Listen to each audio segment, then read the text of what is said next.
ये काम नौकरी से कहीं बड़ा है। परदेश में आप एक मशीन वाली ज़िंदगी जी रहे होते हैं। आपको प्रॉब्लम्स आएंगी, टाइम के साथ साथ बंदा सीखता जाता है। काम के दौरान कारोबार करते वक्त जो आपको नुकसान होता है वो उस काम को सीखने की फ़ीस है। जॉब पे रहते हुए उसके साथ साथ पैरेलल छोटा मोटा काम शुरू कर दें। जब वो काम डेवलप हो जाए तो आप नौकरी छोड़ दें या बैरून मुल्क से वापस आ जाए। आप जिस काम में आपने नुकसान खाया है, मार खाई है, घाटे खाए हैं, उस काम को छोड़ें कभी नहीं। यकीन करें उसी में आप कामयाब होंगे। ऐसा काम है, इसके दरवाजे गरीब अमीर सबके लिए खुले। मतलब जिनके पास ज़्यादा बजट है वो भी कर सकते हैं, जिनके पास कम सरमाया है वो भी इसको शुरू कर सकते हैं। नबी पाक सल्लल्लाहु अलैहि वसल्लम का फरमान है कि ये बड़ा बाबरकत काम है, आपके रिस्क में इजाफा होगा, आप बकरियां पालें। अस्सलाम वालेकुम नाजरीन, मैं हूं रजब अली। आप देख रहे हैं डिजिटल पाकिस्तान।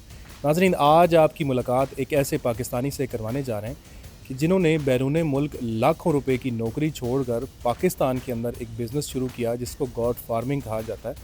और आज ये पूरे पाकिस्तान के सबसे कामयाब तरीन गॉड फार्मर हैं। हमारे साथ इस वक्त मौजूद हैं माजिद शबीर साहब। आइए इनसे बात करते हैं। अच्छा देखें, लाखों रुपए की जिस तरह से आपने नौकरी कहा ना, तो ये काम नौकरी से कहीं बड़ा है। पैसे के हवाले से, इज़्ज़त के हवाले से, फ्रीडम के हवाले से, हर लिहाज से। पर बेसिकली जो मेरा पर्पज़ था मुल्क से वापस आने का, बैरून मुल्क से वापस अपने मुल्क आने का, वो ये था कि अपने कल्चर को मैं मिस करता था, अपनी फैमिली, अपने बच्चों को, अपने वालदैन को, अपनी खुराक को, अपने इलाके को। तो ये सारी चीज़ें आपको परदेश में नहीं मिलती। परदेश में आप एक मशीन वाली ज़िंदगी जी रहे होते हैं, जस्ट पैसे के लिए काम कर रहे होते हैं। सेम टाइम पे डेली सोना, सेम पे उठना, काम करना, तनख्वाह आनी, घर भेज देनी, बस यही रूटीन है। लेट्स से अगर मैंने 14 से 15 साल परदेश में गुजारे हैं, इन 15 साल में मैं 15 महीने घर में रहा हूँगा बस। अगर मज़ीद 15 रहता तो इसमें 30 साल में 30 महीने घर, तो मैं किधर गया? पैसा तो आ जाएगा, शायद सारी चीज़ें बन जाएंगी, मगर मेरी लाइफ तो गई। जब बंदा रिटायर होता है या परदेश से 55-60 साल का वापस आता है तो पैसा उस वक्त उसके काम का नहीं होता। वो 3 टाइम का खाना हज़म नहीं कर सकता, 1 टाइम का खाता है, बाकी 2 टाइम दवाई खाता है। मतलब मरने के लिए हम अपने मुल्क में आते हैं, तो जीने के लिए आना चाहिए। यही बेसिक वजह थी यहाँ आने की कि पैसा चलो कम सही। कारोबार जब मैं आया था मुझे नहीं पता था किस तरह से चलेगा, होगा नहीं होगा, मगर मेन पर्पज़ यही था कि अपना मुल्क, अपने लोग हों, अपने रिश्तेदार हों, अपनी फैमिली हो, इन चीज़ों को मिस करते थे। तो इस वजह से मैं पाकिस्तान में आया। और अल्हम्दुलिल्लाह इंसान नीयत कर ले, मेहनत कर ले तो अल्लाह ताला की ज़ात उसे कामयाबी दे देती है। जी बिल्कुल सही है। जब आप पाकिस्तान में आए हैं तो यहाँ पे आके आपने भी सोचा होगा कि मैं कुछ बिज़नेस करता हूँ, तो बहुत सारे ख़यालात आपके ज़हन में आए होंगे। तो ये जो गॉड फार्मिंग का बिज़नेस का ख़्याल था, ये आपके ज़हन में किसने डाला? अच्छा, सबसे पहले ही बात ये कि परदेश में मैं नई नस्ल को भी, जवानों को भी यही सजेस्ट करूँगा कि आप नौकरी पे पाकिस्तान के अंदर हैं, चाहे आप बैरून मुल्क हैं, जॉब पे रहते हुए उसके साथ साथ पैरेलल छोटा मोटा काम शुरू कर दें। जब वो काम डेवलप हो जाए तो आप नौकरी छोड़ दें या बैरून मुल्क से वापस आ जाए। अगर आप समझते हैं आपके पास इतना बड़ा सरमाया भी नहीं है, मंथली घर के खर्च अखराजात चलाने के पैसे नहीं हैं, और नौकरी छोड़ के या परदेश से भी आप वापस आएँ, तो ऑफकोर्स आप मुश्किल में चले जाएंगे। आप पहले इस चीज़ को सोचें। तो मैंने परदेश में रहते हुए काफ़ी सारे छोटे मोटे काम ट्राई किए थे। यहाँ आपने गोल्ड फार्मिंग की पूछी कि ये ख्याल कैसे आया, तो मेरी नज़र से हदीस गुज़री। नबी पाक सल्लल्लाहु अलैहि वसल्लम का फरमान है कि ये बड़ा बाबरकत काम है, आपके रिस्क में इजाफा होगा, आप बकरियाँ पालें। और फिर तमाम अम्बिया ने अल्लाह पाक के हुक्म से बकरियाँ पाली। तो सबसे बड़ी मोटिवेशन और रीज़न गोल्ड फार्मिंग करने की ये थी। तो आप इस वक्त माशाल्लाह पाकिस्तान के बड़े फार्मर्स में आपका शुमार होता है। तो ये जो सफ़र था एक बकरी से शुरू करके आज आप इतने कामयाब बिजनेसमैन हैं, तो इसके दरमियान टाइम पीरियड क्या था और ये कामयाबी का राज क्या था? अच्छा, अल्हम्दुलिल्लाह, अल्लाह का शुक्र है, फार्म बड़ा अच्छा चल रहा है। बहुत बड़ा तो शायद हम फार्मर नहीं हैं और एक्सपर्ट भी नहीं हैं, अभी लर्निंग प्रोसेस में चीज़ों को सीख रहे हैं। जो नया दिन आता है, सम टाइम मुझे ऐसा लगता है कि मुझे सारी चीज़ों को पता है, मगर नेक्स्ट डे कोई और नई चीज़ सामने आ जाती है। तो सीखने का अमल ये हमेशा चलता रहता है। अल्लाह पाक ने इस काम में बड़ी बरकत रखी है। यकीन करें, आप एक बकरी से भी शुरू करें करके 100, 500, 1000 बकरी तक आप जा सकते हैं।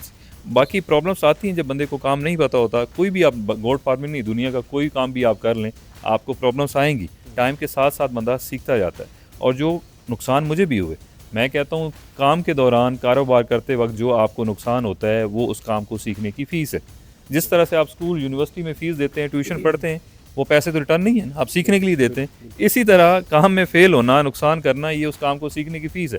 हम वो फ़ीस पे कर देते हैं, उसके बाद नया काम पकड़ लेते हैं कि इसमें कोई फ़ायदा नहीं है। आप जिस काम में आपने नुकसान खाया है, मार खाई है, घाटे खाए हैं, उस काम को छोड़ें कभी नहीं।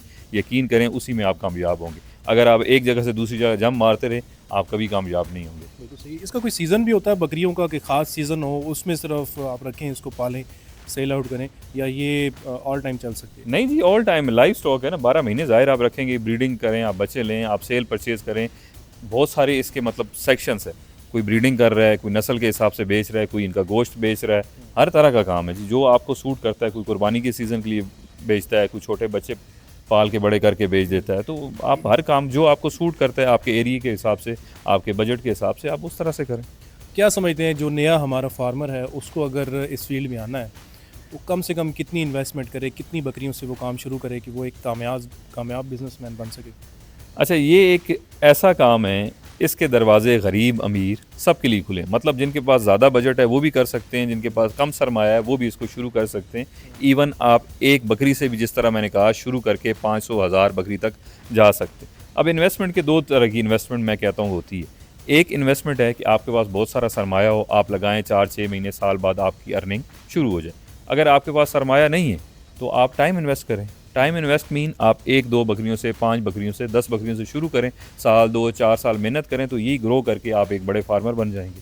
अच्छा, अक्सर हम ये भी देखते हैं कि कुछ हमारे ऐसे भी दोस्त भाई हैं कि जो ये काम शुरू करते हैं लेकिन उनको ताने बहुत सुनने को मिलते हैं कि इतना पढ़ लेके अब ये बकरियों वाला ही इसने काम करना है, क्योंकि बकरियों वालों को आमतौर पर हम देखते हैं कि ये पेंडू है या इसको कोई काम नहीं आता, अनपढ़ है, तो ये वो काम शुरू करता है। तो ये तासर भी देखने को मिलता है। तो इस चीज़ को कैसे टैकल करेंगे फिर हम? जहालत है बेसिकली ना, अगर शायद सख्त अल्फाज हों, बेसिकली ये जहालत है हमारे नज़र में। गोट फार्मिंग इतनी है कि कोई पढ़ा लिखा नहीं है, खुदा ना खास्ता माजूर है या नौकरी नहीं मिलती, अपनी ज़मीन जायदाद नहीं है, एक बकरी लेके उसे दे दें, वो खेतों में घूमता रहेगा, किसी की जगह जंगलों में चरा के वापस आ जाएगा। इस लेवल तक हमारी गोट फार्मिंग है। हालांकि ये अरबों रुपए की इंडस्ट्री है, आप मुल्क के अंदर भी इसकी डिमांड को पूरा नहीं कर सकते, मुल्क से बाहर भी इसकी बहुत डिमांड है जी। अच्छा, अक्सर हम देखते हैं कि ऐसे बकरे भी होते हैं कि जो ब्रीडर भी होते हैं, साथ दूध भी देते हैं, तो ये कौन सी कोई ख़ास नस्ल है इसकी? नहीं, कोई नस्ल नहीं है जी, कुदरती है। 100 कह लें या आप ऐसा कह लें कि मैं कहूँगा कि 1000 बकरे में से कोई एक बकरा है ऐसा होता है, पर वो दूध पी नहीं सकते, हराम है जी। अच्छा, बकरे का दूध हराम होता है? हाँ जी, पी नहीं सकते, नर का दूध नहीं पी सकते। अच्छा, वो जब उसकी ब्रीडिंग होगी, उसके बच्चे होंगे, तो वो भी ऐसे पैदा होंगे या वो नॉर्मल? नहीं नहीं, ऐसा नहीं होता, नॉर्मल पैदा होते हैं जी। चलें, हमारे जो देखने वाले हैं, जो हमारे नए फार्मर्स हैं, जाते जाते उनके लिए कोई ऐसी एक छोटी सी टिप जिससे वो अपना बिजनेस आज स्टार्ट कर? मैं इन देखने सुनने वालों को यही कहूँगा, स्पेशली नौजवानों को जो ज़मीनें बेच के, उधार लेके, कर्ज़े लेके, परदेश जाके मजदूरियाँ कर रहे हैं, अपने मुल्क के अंदर काम करें। यहाँ भी बहुत अपॉर्चुनिटी है जी। बस आप अल्लाह का नाम लेके छोटे पैमाने से शुरू कर दें। अगर आप एक ठिया रेडी भी लगाते हैं तो रेडी वाले भी 2,500-3 हज़ार दिन का ले जाते हैं, मतलब महीने का 1,00,000 रुपया, 90,000 वो कमाते हैं। परदेश में शायद आप एक मजदूरी के वीज़े पे इतने पैसे नहीं कमा सकते, यहाँ कम से कम आप अपने घर में अपनी फैमिली और इनके साथ होंगे। और इसकी ये भी है कि आज आपने रेडी लगाई है, 5 साल बाद, 10 साल बाद आप एक स्टोर के मालिक होंगे। नौकरी में आपका 1,000 रुपया या 500 रुपये बढ़ जाएगा। बहुत शुक्रिया सर आपने। जज़ाकल्लाह जज़ाकल्लाह। नाज़रीन, आज हमारे साथ मौजूद थे चौधरी माजिद शबीर साहब, और ये ख़ुद भी एक कामयाब बिजनेसमैन है। नौकरी छोड़कर उन्होंने बिज़नेस किया और आज दुनिया देख रही है कि ये एक अच्छा और कामयाब गॉट फार्म चला रहे हैं। आप भी ये कर सकते हैं अगर आपके अंदर पैशन मौजूद हो और आप ये काम खुद करें। अगर आप ब्रीडिंग वाली जो नस्ल है वो लेके आते हैं, इस पर वर्क करते हैं, तो आप भी एक अच्छे गॉट फार्मर बन सकते हैं। उम्मीद है आज की वीडियो आपको पसंद आई होगी। मिलते हैं नेक्स्ट वीडियो में। अल्लाह।